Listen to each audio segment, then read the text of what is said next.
He thought leaving would make things safer. Police say that's when the gun came out. This wasn't a robbery. It wasn't a random attack in a dark alley.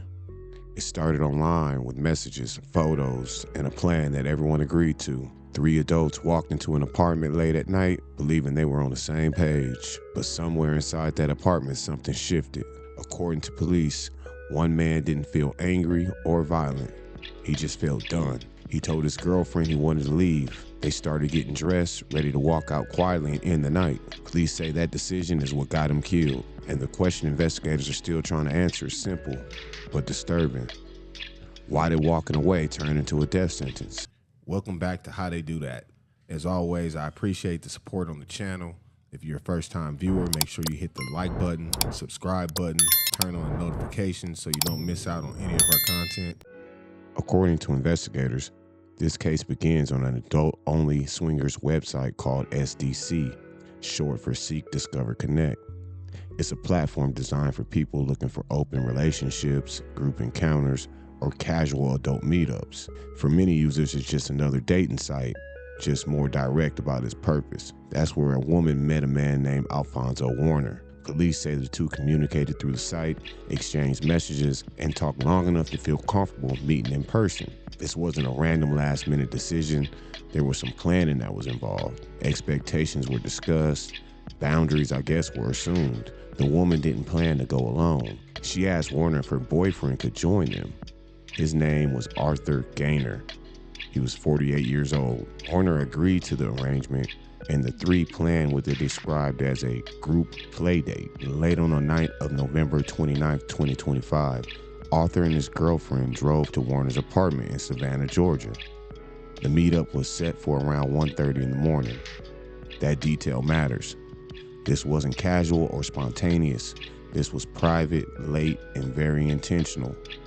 Inside the apartment, things appeared normal at first. Police reports say the group was talking, drinking, and spending time together. There was no immediate signs of danger. No loud arguments, no calls to police, no neighbors reporting anything unusual.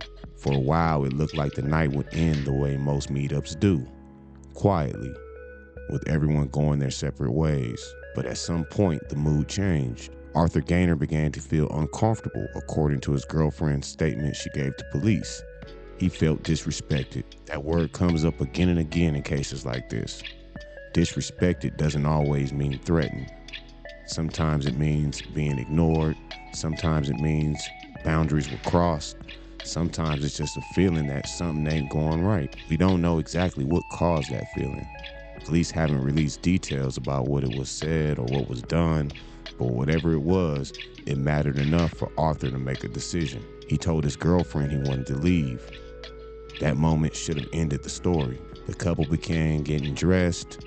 There was no report of yelling, no physical struggle, no fight breaking out, just two people choosing to remove themselves from a situation they no longer felt comfortable in. Then, according to police, everything changed. Investigators say Alfonso Warner came out of another room holding a gun. Without warning, he fired a single shot in Arthur Gaynor's stomach. One shot. Arthur collapsed. Panic took over. His girlfriend didn't wait for an ambulance. She helped Arthur into the car and drove toward the hospital, hoping she could get him there in time. Police say officers met the vehicle on the way to the hospital, but Arthur Gaynor died from his injuries before reaching medical care. By the time authorities focused on the apartment, Warner had already disappeared. At a Savannah apartment complex on Thanksgiving weekend. In court this afternoon, investigators say the shooting stems from a play date coordinated on an adult swingers website. Mr. Alfonso Warner. Yes, ma'am. Alfonso Warner appearing in court for a preliminary hearing on murder and aggravated assault charges, all stemming from the November 29th deadly shooting at the MAA Benton apartment complex on Benton Boulevard. Detectives claim the shooting happened after adults met on a swingers site. It's called SDC Swingers Lifestyle. That stands for Seek, Discover, and Connect. Detectives say the victim, 48-year-old Arthur Gaynor, died after he was shot in the stomach. His girlfriend called 911 as she drove him to the hospital.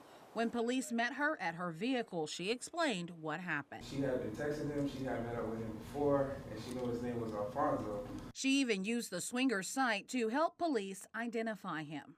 She took it a step further and signed in online to the account where she initially met him and showed me pictures of him. The girlfriend told police she asked Alfonso if she could bring Arthur. She asked if she could bring what you would call in quotation a playmate, so basically a friend. He advised that was okay. The girlfriend said they arrived at the apartment around 1:30 in the morning. They were basically inside, partying, drinking, having a good time. And sometime during that gathering, the girlfriend said Arthur felt disrespected. He's talking a lot, he's talking stuff. We should just go, let's end the party. So they decided to begin to put on their clothes, and as they put on his clothes, she advised that Alfonso comes from out of the room, what she believes is the room, and shoots him. For investigators, this case immediately raised serious questions. There was no robbery, no forced entry, no long-term feud, no history of violence between the people involved, just a private meetup that turned deadly in seconds. The biggest challenge was motive. Why pull a gun on someone who was leaving? Why escalate a situation that at worst ended in hurt feelings or an awkward goodbye? Police say many homicides aren't planned days or weeks in advance. They happen in moments where emotions spike and someone makes a decision they can't undo. When a firearm is present, those moments become fatal real fast. Another challenge was evidence. The only surviving witness was a woman who just watched her boyfriend get shot in front of her. Trauma changes memories, shock blurs timelines. Detectives had to piece together the truth carefully, using more than just words. That's where the digital evidence became critical. The same website that brought everyone together also became the key to identifying the suspect. The woman logged into her SDC account and showed police the messages, photos, and the profile connected to Alfonso Warner. That digital trail gave investigators a name, a face, and confirmation that the meeting was planned and consensual. Over the next few days, law enforcement searched for Warner. On December 4th, 2025, officers located him at the Red Roof Inn in Byron County, Georgia. There was no dramatic chase, no shootout. He was taken into custody without incident. Warner was charged with murder and aggravated assault. As the case became public, reactions poured in. Many people focused on the setting, calling it shocking or unusual, but investigators stayed focused on one detail that kept coming up in reports and court testimony. Arthur Gaynor was shot while preparing to leave. That detail is everything, because it challenges any claim that the shooting was unavoidable. It raises serious questions about fear, control, and anger, and it puts a spotlight on the exact moment Warner decided to pull the trigger. Court records later confirmed that Warner appeared at preliminary hearings in mid-December. Testimony again emphasized that Arthur was not attacking, not armed, and not advancing towards Warner. He was in the process of leaving. Experts who study violent encounters often say that perceived disrespect is one of the most common triggers for sudden violence. It doesn't have to be real, it just has to feel real to the person reacting. Alcohol can impair judgment. Late night settings increase tension. Being in unfamiliar territory adds stress. Mix all that with a firearm, and a bad moment can turn deadly before anyone has time to think. The key moment of this case isn't the arrest. It isn't the courtroom appearance. It's the moment inside that apartment when Arthur Gaynor made the choice to walk away. That was the moment things should have cooled down. Instead, police say that's when violence took over. One pull of a trigger erased any chance of talking things out, any chance of everyone going home alive, any chance of this story ending quietly. That moment will now be examined again and again in courtrooms, arguments, and legal filings. For Arthur's family, there is no rewind button, no do-over, just the knowledge that a night meant for trust ended in tragedy. This case is a reminder that danger doesn't always look dangerous at first. Sometimes it looks like a normal planned meetup, a situation you think you can handle. Police say that this shooting wasn't about crime in the usual sense. It was about a moment that spiraled out of control, fueled by emotion and made irreversible by a gun. As the legal process continues, one truth remains unchanged. A man is dead.